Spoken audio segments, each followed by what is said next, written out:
Well, I'll tell you what. I'll tell you how good my last 2 days have been, how happy I've been just with everything that's happened in the last 2 days. I literally was driving down the road in Canonsburg and was lucky enough to strike one of their wonderful potholes, to which my left front tire went immediately flat. Immediately flat. I wasn't even angry. I was a little discouraged because I called the first 4 or 5 tire places and no one had, I guess there's, I don't know where the hell they make these tires, the moon or Mars, I don't know, but nobody had a tire for this car. Remember that for next time. Even the place that I bought these tires for this car, Al's Discount Tire down the road, Al was not present. Casey answered the phone. I believe it was a Casey. And she did not have a tire. I called a Goodyear, I think, and they would not sell me one tire for this car. They had to put all 4 on. I even entertained it for just a split second. And then I was like, are you kidding me? Hard no. I'll literally light it on fire on the side of the road before I buy 4 tires off you. It's just the whole point of it. You're not going to sell me 1 tire? Okay. This isn't a blacksmith and I just asked him to shoe 1 foot of my horse. No, it's the car. You sell tires for a living. You sell them individually in groups of 2 and 4. Anyway, I called Victor at Monroe Tire, which is quite a ways from here. 12 minutes from here. And I thought about actually driving the car, creeping along, driving the car there. I'm like, I can't do that because I know what's going to happen. I'm going to get to the tire place and he's going to say, I have a tire, no rim. I even asked him, do you have rims for this? Just in case that happened. No rim. So I called tow truck place. They're coming. They're going to take Cadillac down to Monroe Tire. And Victor is going to replace my tire. And 5 minutes from the tire place, because I did a little research, 5 minutes from the tire place is a place that I actually like to eat, that I've only eaten once in my life. The Union Grill, Union Restaurant, very good food. So all is saved. So I could be on my way. Actually, I would be there by now in Cranberry, stopped eating at Firebirds probably. But instead, I have a flat tire. I'm going to get a ride from a tow truck driver. Hopefully I can charm him or her into dropping me off at the Union Grill. Victor fixes my tire and I'm on my way home. Extra hour maybe. Maybe an hour and a half added on to my my departure. My arrival at home. As of right now, things could be worse. Now, if I get there, if the tow truck's late getting here, because Victor closes at 7 and it is now 4:56, if the tow truck's late, or Victor can't put that tire on this car, or something's wrong, then I'll be upset. But for right now, all I know is that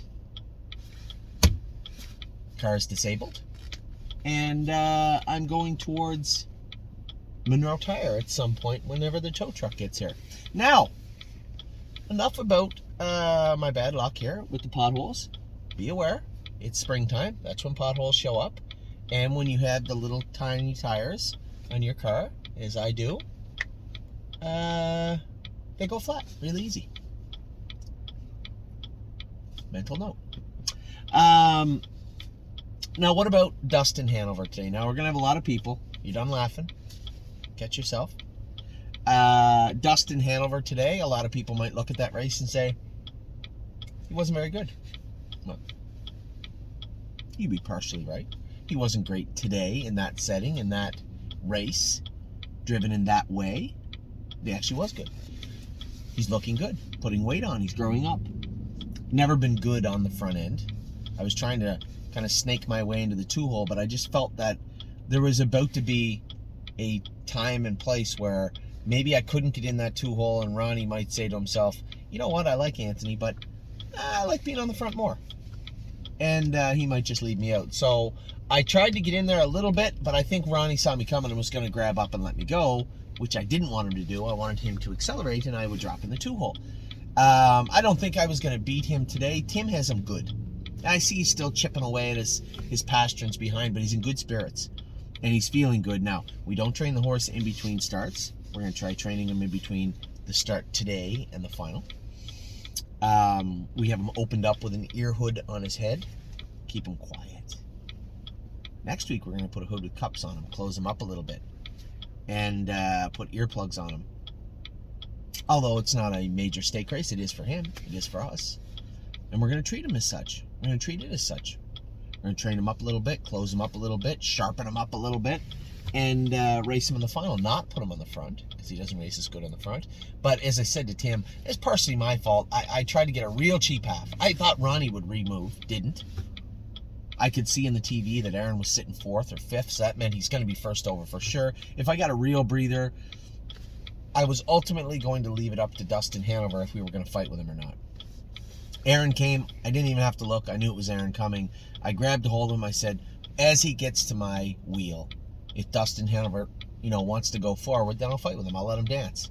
And if he doesn't, if there's even so much as a hint of cowardice in the air, I'm going to just let him mosey right by. Because although he's trotting good and looking good and feeling good and putting weight on, he wasn't at his... I could tell he wasn't razor sharp today. And Tim had him good.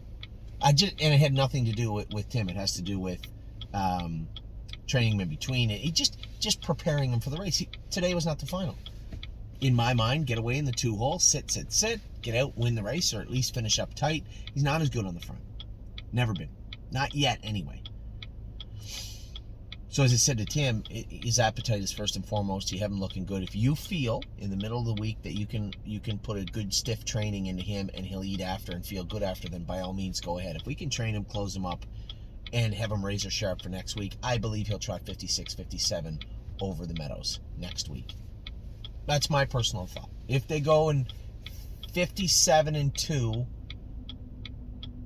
all things being equal, if I draw okay and I get a decent trip, I think he wins. I think he does. So I wasn't disappointed with today. I mean, and there's no blame to be given out. I tried to get him in the 2-hole. He just wasn't going to go in there easily. It wasn't a good fit. On the front, he just didn't want to fight. He wasn't being a pig about it or being sour about it. He's just getting there. But, we were playing protection with him. And sometimes when you're super conservative with the horses all the time, they kind of shell up, right? No shell next week. The shell will be removed next week. We're going to have him firing on all cylinders for next week. So I was actually very happy with what I saw from Dustin Hanover.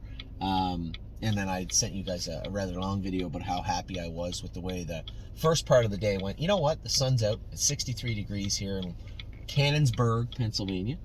Get a flat tire, and I don't really care at this moment. I'm going to take this car right here